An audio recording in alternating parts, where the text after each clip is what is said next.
Hi everyone, कैसे हैं आप लोग। तो आज जो है क्लास 8 का हिंदी किसलय जो क्लास 10th में चलता है उसका जो है सब्जेक्टिव क्वेश्चन करने वाले हैं। 5 वीवीआई सब्जेक्टिव क्वेश्चन, और ये जो है पार्ट 3 होने वाला है। इससे पहले जो है पार्ट 2 तक पढ़ चुके हैं, जिसमें चैप्टर 2 का पूरा सब्जेक्टिव क्वेश्चन और उसके बाद 5 क्वेश्चन पार्ट 2 में पढ़ चुके हैं। तो ये जो है बिल्कुल आसान और सिंपल तरीका है। इसमें जो आंसर लिखा हुआ है, इसमें जो है बिल्कुल आसान शब्दों में आंसर लिखा हुआ है, जो आसानी से याद हो जाता है बच्चों को। और इसमें कोई हार्ड बात भी नहीं लिखा हुआ है, और शॉर्ट आंसर है, लॉन्ग आंसर भी नहीं लिखा हुआ है। और आप इतना ही लिख देंगे तो आपको 2 नंबर 100% मिलेगा। तो चलिए, और क्लास 8 का जो है नॉन हिंदी जिसको बोलते हैं किसलय, उसमें तो 50-55 क्वेश्चन बनता है सब्जेक्टिव, जिसमें से वीवीआई ओनली पढ़ेंगे तो 45 क्वेश्चन लगभग जो है 45 कम से कम पढ़ना होगा। और 45 क्वेश्चन अगर आप कंप्लीट कर लेते हैं तो आपका 10 नंबर कंप्लीट हो जाता है। तो ये जो है पार्ट 3 होने वाला है, इसमें 5 क्वेश्चन पढ़ेंगे। तो चलिए स्टार्ट करते हैं। यहाँ देखिए, सबसे पहला क्वेश्चन है, हुंडरू का झरना कैसे बना है। तो इसका आंसर लिखेंगे, हुंडरू का झरना जहाँ पहाड़ को पार करने की चेष्टा में पहाड़ पर चढ़ती है, वहाँ पानी की कई धाराएं बनती है। हुंडरू का झरना जहाँ पहाड़ को पार करने की चेष्टा में पहाड़ पर चढ़ती है, उसके बाद यहाँ कॉमा दिया है, वहीं पानी की कई धाराएं बन जाती है, फिर कॉमा है, और जब सारी धाराएं एक होकर पहाड़ से नीचे गिरती है वहीं झरना बनता है। बस इतना आंसर लिखना है, 2 नंबर मिल जाएगा। क्योंकि एग्जाम में जो है 10 क्वेश्चन पूछा जाता है किसलय सब्जेक्टिव क्वेश्चन, जिसमें से 5 क्वेश्चन का आंसर लिखना होता है। 5 क्वेश्चन 10 नंबर, 15 नंबर का क्वेश्चन जो है किताब से रहता है सब्जेक्टिव में, और 2 जो है वो गाधांश रहता है, और 1 निबंध और 1 आवेदन पत्र।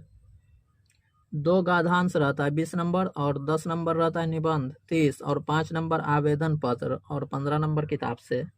तो आवेदन पत्र भी बता दिए कैसे लिखना है, और पत्र भी सीखेंगे कैसे लिखना है। किसलय का ऑब्जेक्टिव जो है वो पूरा पढ़ना है, क्योंकि ऑब्जेक्टिव बहुत इम्पोर्टेंट है। दूसरा क्वेश्चन है, गांव के किसान सिरचन को क्या समझते थे। तो इसका आंसर लिखना है, गांव के किसान सिरचन को कामचोर समझते थे। खेती बाड़ी के समय लोग सिरचन की गिनती नहीं करते थे, सिरचन को लोग बेकार ही नहीं थे। बस इतना आंसर लिखना है। अब तीसरा क्वेश्चन पढ़ते हैं। तीसरा क्वेश्चन है, ठेस कहानी में आए हुए विभिन्न पात्रों के नाम लिखिए। पात्र का मतलब होता है किरदार, कि इस कहानी में जो है किसका क्या किरदार था और सबसे अच्छा किरदार किसका था।